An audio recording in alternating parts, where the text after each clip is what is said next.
जय श्री कृष्णा। तो उन्होंने 3 बातें बताई कि अगर आपको कल्याण करना है तो 3 बातों का, इन 3 शब्दों का ध्यान रखना होगा। देखिए, उन्होंने तो भगवान के लिए कहा, लेकिन जब आप चीज़ों को समझने की कोशिश करते हैं तो भगवान का ज्ञान आपको जिंदगी में भी आगे बढ़ने के लिए काम आता है। तो आप जीवन का चाहे कोई भी क्षेत्र हो, ये 3 बातें आपको बहुत काम आएगी, आपके काम में भी, रिश्तेदारी में भी, हर जगह। तो सबसे पहला शब्द है श्रवण, सुनना।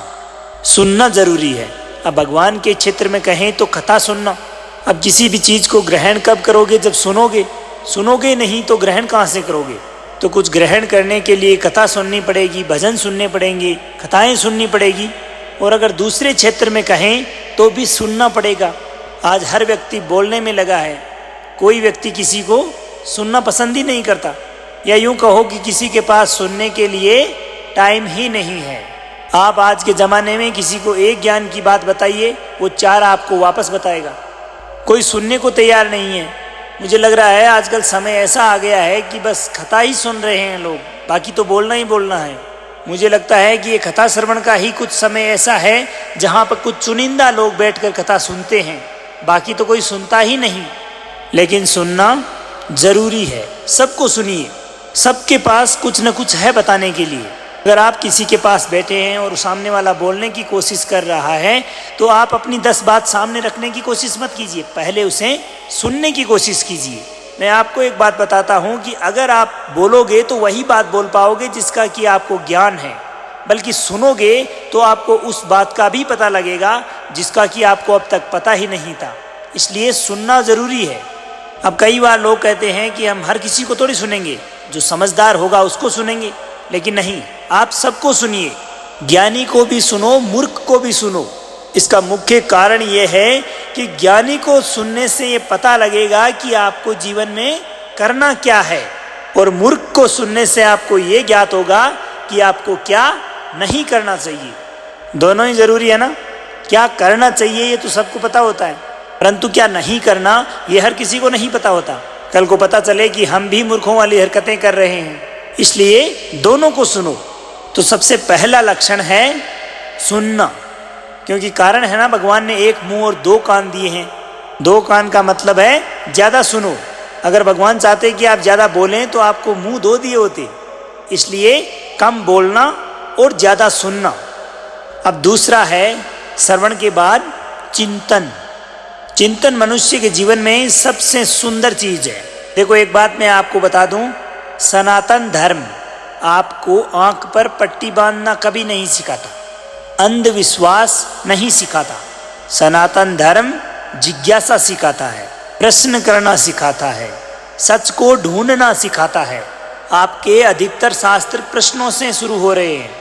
अब प्रश्न क्या है? जिज्ञासाएं, कि हम आंख बंद करके विश्वास नहीं कर रहे, प्रश्न कर रहे हैं। और इसका सबसे सुंदर उदाहरण है, अब आप लोग ये वीडियो देख रहे हैं, इनमें से कितने लोग हैं जिन्होंने गीता जी पढ़ी है? बहुत ही कम लोग हैं ना। अच्छी बात है। क्या आपको पता है हम अकेले हैं जो अपना शास्त्र नहीं पढ़ते? बाकी सब पढ़ते हैं, बचपन से पढ़ते हैं, और ये बहुत अच्छी बात है। और हमारा देखिए, हम अकेले हैं जो अपना शास्त्र नहीं पढ़ते। घर में सबके गीता जी रखी होगी, बस हाथ जोड़ेंगे, धो खाएंगे और रख देंगे। इसलिए आप सभी लोगों से मेरा एक विशेष निवेदन रहेगा कि अगर मेरी कही एक भी बात आपको अच्छी लगे और पहला काम अगर आप कुछ कर सकते हैं तो एक बार गीता जी जरूर पढ़िए।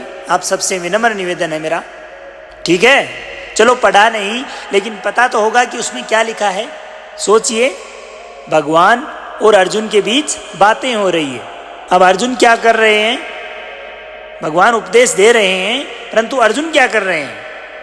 प्रश्न कर रहे हैं। अगर भगवान उपदेश देते और अर्जुन सिर्फ और सिर्फ सुनते ही रहते, कोई प्रश्न नहीं करते, तो क्या गीता जी इतने पन्नों की होती? आपको पता है गीता जी में कितने अध्याय हैं? 18 अध्याय और 700 श्लोक हैं। तो क्या प्रश्न नहीं करते अर्जुन, तो क्या इतनी लंबी होती? नहीं ना। अर्जुन भगवान से प्रश्न कर रहे हैं। अब देखिए, सुंदरता देखिए। हम दूसरों से बात करते हैं कि इसके सामने प्रश्न करना चाहिए या नहीं करना चाहिए, परंतु अर्जुन के सामने कौन खड़े हैं? स्वयं साक्षात परमात्मा खड़े हैं और अर्जुन उनसे प्रश्न कर रहे हैं। जबकि इतना हमें पता लग जाए कि हमारे सामने भगवान खड़े हैं तो उनसे तो प्रश्न करना बनता ही नहीं है। वो तो भगवान हैं, जो बोले कर देना चाहिए। परंतु अर्जुन उनसे भी प्रश्न कर रहे हैं कि ऐसा है तो क्यों, अगर आप ऐसा कह रहे हैं तो वैसा क्यों। और भगवान मुस्कुराहट के साथ सब प्रश्नों का उत्तर दे रहे हैं। अब भगवान उनसे एक बार के लिए भी ये नहीं कह रहे कि तुम मुझसे प्रश्न कर रहे हो ना, भगवान ये सब नहीं कर रहे। भगवान केवल और केवल उनके द्वारा किए गए प्रश्नों का उत्तर दे रहे हैं।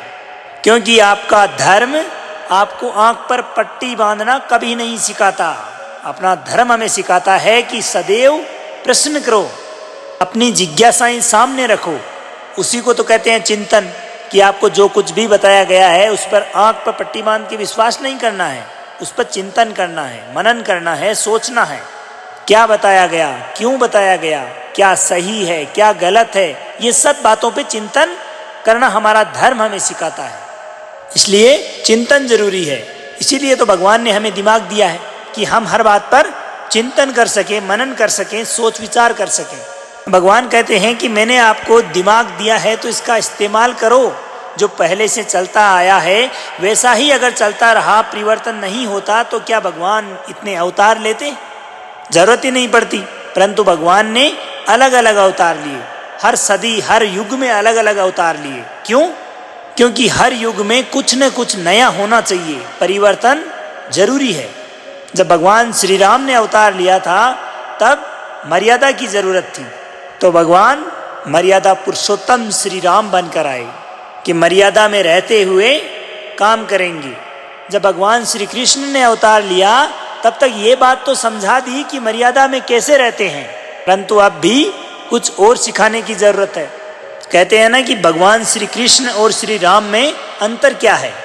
इस बात को बड़े सुंदर ढंग से बताया गया है कि भगवान श्री राम हमें सिखाते हैं कि मर्यादा में रहते कैसे हैं, और भगवान श्री कृष्ण हमें सिखाते हैं कि मर्यादा में रखते कैसे हैं। श्री राम कहते हैं कि तुम कितना ही बुरा बन जाओ, मैं हमेशा अच्छा रहूंगा। और भगवान श्री कृष्ण कहते हैं कि तुम जैसे बनोगे मैं आपसे 2 कदम आगे से रहूंगा। अगर तुम अच्छे तो मैं तुमसे ज्यादा अच्छा, और अगर तुम बुरे तो मैं भी तुमसे डबल बुरा बनूंगा। तो समय के अनुसार जैसी जरूरत थी भगवान ने वैसा ही अवतार धारण किया। तो इस बात से सीख क्या मिलती है कि जिस समय जिस परिवर्तन की जरूरत हो वैसा बदलाव आवश्यक है, वैसा परिवर्तन होना ही चाहिए, तभी कल्याण हो सकता है। अब बात यह आती है कि वो बदलाव लाएगा कौन? आप लाएंगे। कैसे लाएंगे? चिंतन करके लाएंगे।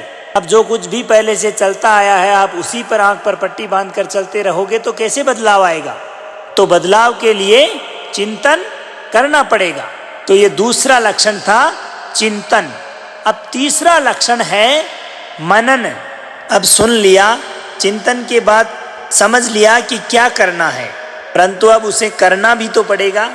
सार समझ में आ गया कि हमें सच बोलना है, परंतु अब सच बोलना भी तो पड़ेगा। बदलाव तो तभी आएगा। तो मनन यानी उस सार को अपने जीवन में उतार लेना, लागू कर लेना, तब जाकर कल्याण होगा। तो उन्होंने कहा कि अगर ये 3 चीजें आप अपने जीवन में लागू करते हैं तब जाकर कल्याण होता है। अब चलते हैं निमिषारण्य वन में, जहां 88,000 ऋषिगण बैठे हैं जिनको कथा सुना रहे हैं सूत जी। और इन 88,000 ऋषियों में जो सबसे बड़े ऋषि हैं उनका नाम है शौनक ऋषि। इसलिए सभी ऋषियों को एक साथ शौनकादिक ऋषि कहकर संबोधित करेंगे। तो शौनकादि ऋषि अब यहाँ सूत जी से पूछ रहे हैं कि प्रभु हम अज्ञानी हैं, परंतु आप में 1 नहीं 2 नहीं करोड़ों सूर्यों के समान प्रकाश हैं। तो आप हमें बताइए कि कलयुग के जो जीव हैं उनका कल्याण कैसे होगा। तो इस पर सूत जी बताते हैं कि काल व्याल मुख ग्रास, कि काल एक सर्प की भांति है जो सबको अपना भोजन बनाते हुए आ रहा है। सबकी आयु निश्चित है। कहते हैं जब एक बच्चा जन्म लेता है तो वह बड़ा होगा कि नहीं होगा, इसमें संदेह है। ध्यान से सुनिएगा इस प्रश्न को। एक बच्चा है, जन्म लेता है, अब वो बड़ा होगा कि नहीं होगा, इसमें जरूर संदेह है, डाउट है ना। या नहीं है? क्या आपको उस बच्चे की उम्र पता है कि वह कितने साल तक जिएगा? नहीं ना, इसलिए इसमें संदेह है। अब वो पढ़ाई करेगा कि नहीं करेगा, इसमें भी संदेह है ना, है। उसकी शादी होगी कि नहीं होगी, इसमें भी संदेह है। उसके बच्चे होंगे कि नहीं, सब में संदेह है। परंतु वो मरेगा कि नहीं मरेगा, इसमें संदेह है? इसमें कोई संदेह नहीं है, क्योंकि जो भी संसार में आया है उसकी मृत्यु निश्चित है। जिसने भी जन्म लिया है वह निश्चित रूप से मरेगा। तो अंतिम सत्य यही है कि मृत्यु सबकी निश्चित है। ये थी एक छोटी सी कथा जो आपको जरूर पसंद आई होगी। और अब आज्ञा दीजिए आपके मित्र सांवर चौधरी को। मिलते हैं ऐसी ही किसी अन्य कथा के साथ। जब तक अपने जीवन में खुश रहिए, मुस्कुराते रहिए, आगे बढ़ते रहिए और प्रेम से बोलिए श्री राधे राधे।